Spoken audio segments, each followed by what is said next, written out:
अलबेले किस्सों की दास्तां के सिलसिले शुरू हुए, बनके कहानियां कहानियां।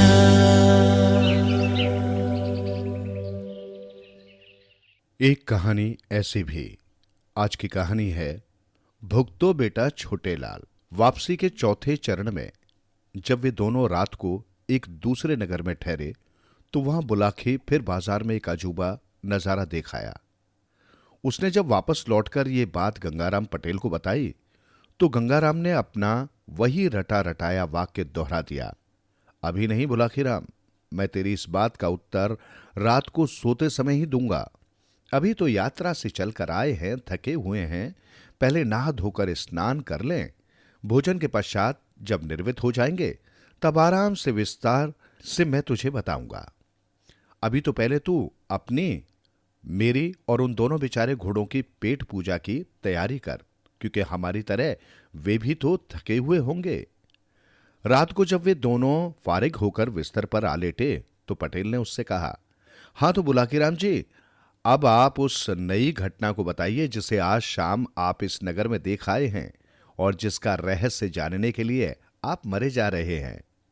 बुलाकी कहने लगा, पटेल जी, लगता है आज आप विनोद के भाव से भरे हुए हैं, तभी आज आप मुझे आप कहकर संबोधित कर रहे हैं, अन्यथा आप तो मुझे तू के संबोधन से नवाजा करते थे।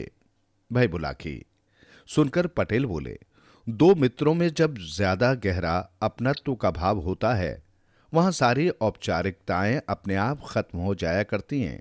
मेरी बातों का बुरा मत माना कर, मैं तुझे अपना मानता हूं ना, इसलिए ऐसी आदत पड़ गई है। बहरहाल छोड़ इस बात को और बता कि तूने आज शाम कौन सा अजूबा दृश्य देखा था। पटेल जी, आज शाम जब मैं बाजार से लौट रहा था तो मैंने एक आदमी को एक चबूतरे पर एक खंबे के साथ बंधा हुआ देखा। उसके समीप ही एक सैनिक भी खड़ा था।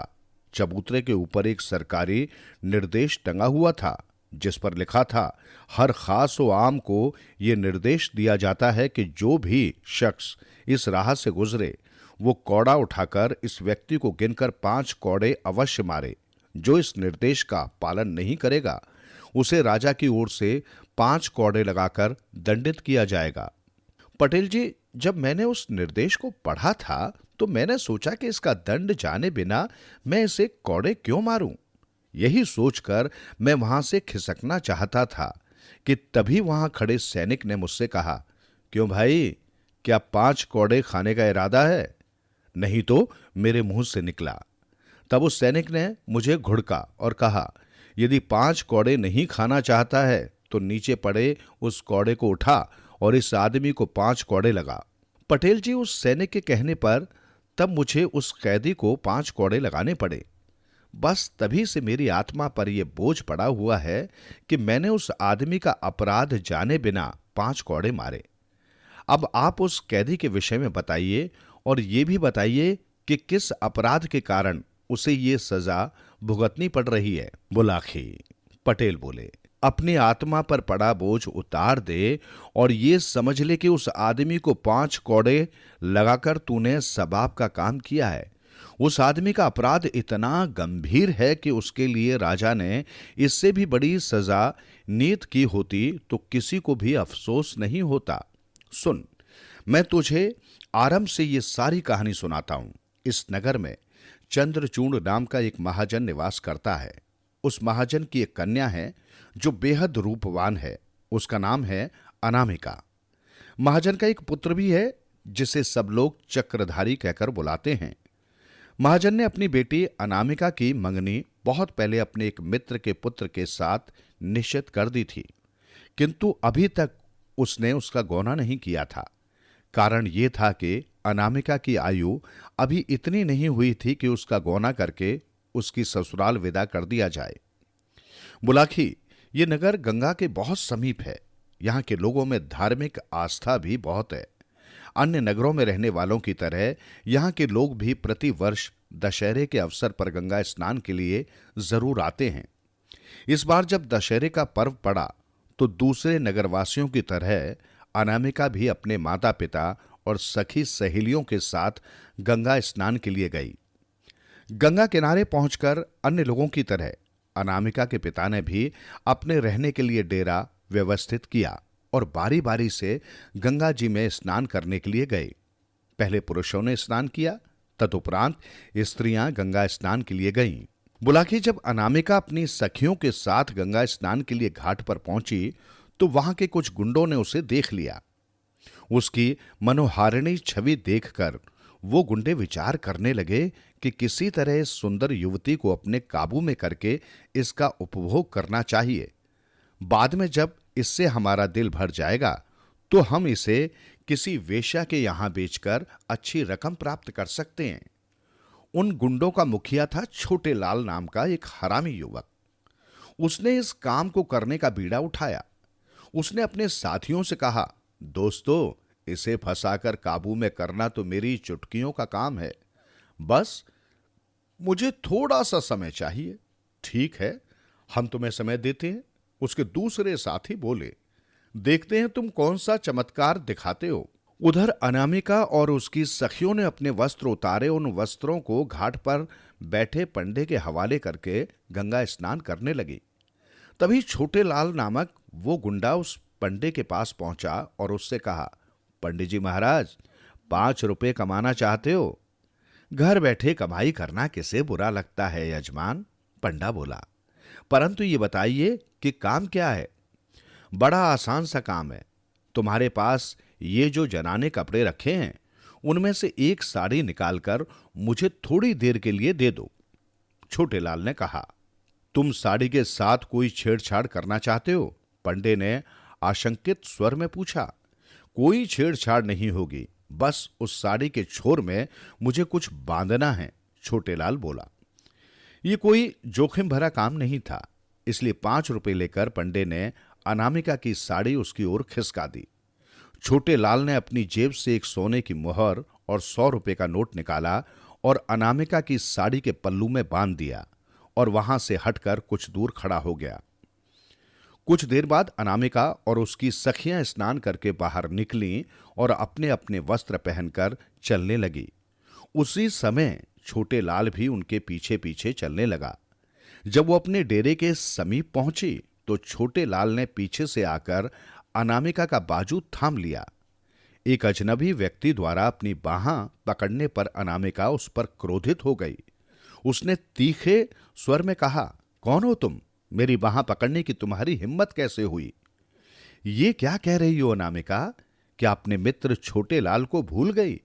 छोटे लाल ने आश्चर्य व्यक्त करने का नाटक करते हुए कहा, मैं तुम्हें नहीं जानती, छोड़ो मेरा हाथ, कहकर अनामिका ने छोटे लाल का हाथ झटक दिया।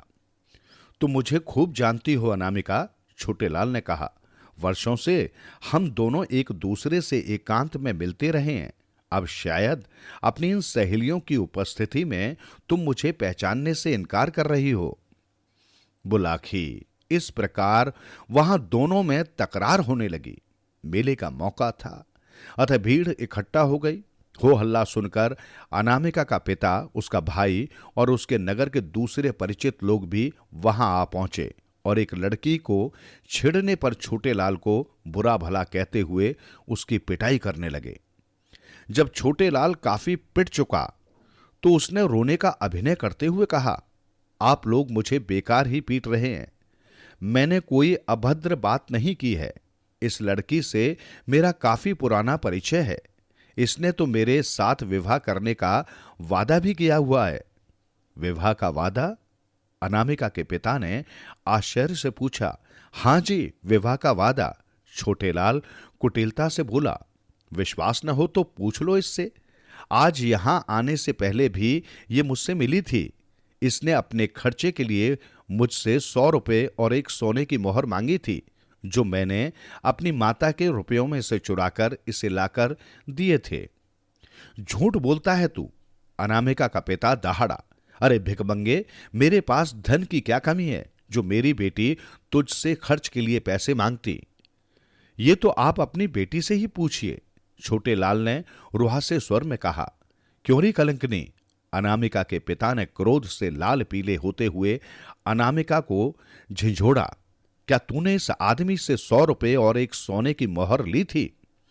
यह आदमी झूठा है पिताजी। मैं गंगा माता की कसम खाकर कहती हूं कि आज से पहले मैंने इसकी शक्ल भी नहीं देखी। ये मुझ पर झूठा लांछन लगा रहा है। अनामिका ने सुबकते हुए कहा। सेठ जी, अगर मैं झूठा साबित हूं तो आप यही मुझे 100 जूते मारना और जो भी सजा आप देना चाहें मैं खुशी से मंजूर कर लूंगा। पर पहले आप अपनी बेटी की तलाशी तो लीजिए। मैंने आज जो रकम इसे दी थी वो अभी भी इसके पास ही होगी। छोटेलाल बोला।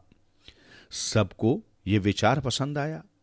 अनामिका की तलाशी ली गई तो साड़ी के पल्लू में बंधी दोनों चीजें बरामद हो गईं।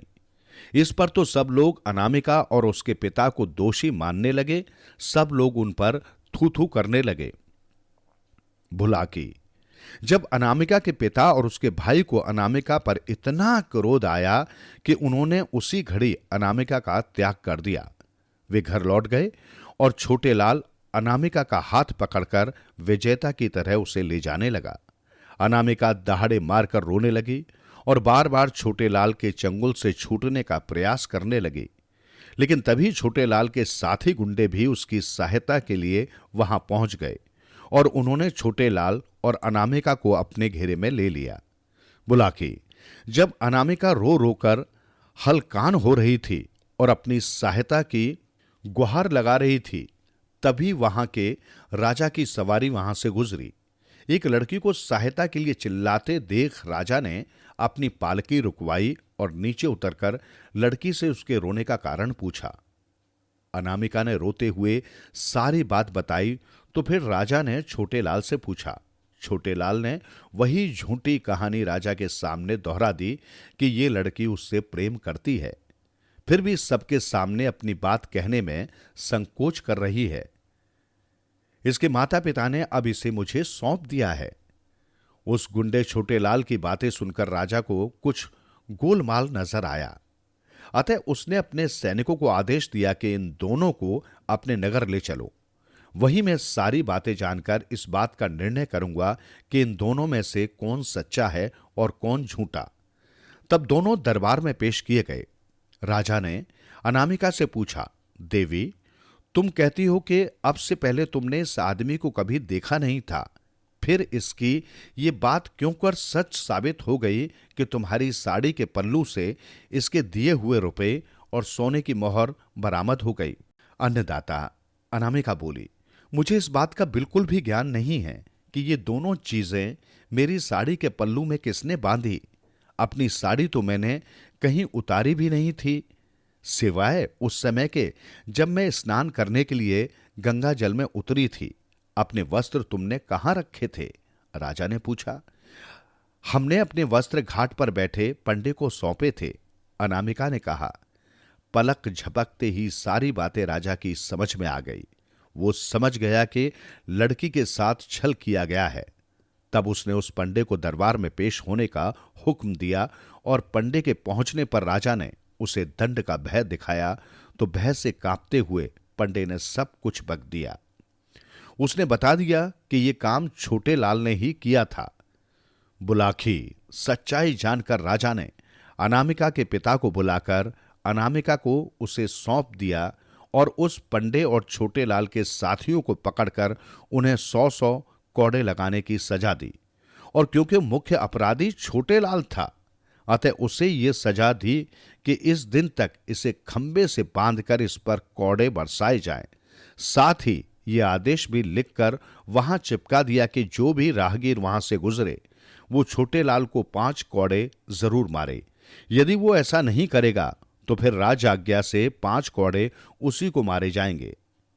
कहानी का समापन कर पटेल बोले, सो हे बुलाकी, यह है सारी कहानी। अब राजा की आज्ञा से छोटेलाल को सजा दी जा रही है। अपने कुकर्म का फल उसे भोगना पड़ रहा है। जो दृश्य आज तूने देखा है वो उसी समय का है। उम्मीद है ये सब जानकारी तेरी उत्सुकता शांत कर रही होगी। अतः अब मुझे भी सोने दे और स्वयं भी सो। कहकर पटेल ने आंखें मूंद ली। बुलाकी भी सोने की तैयारी करने लगा।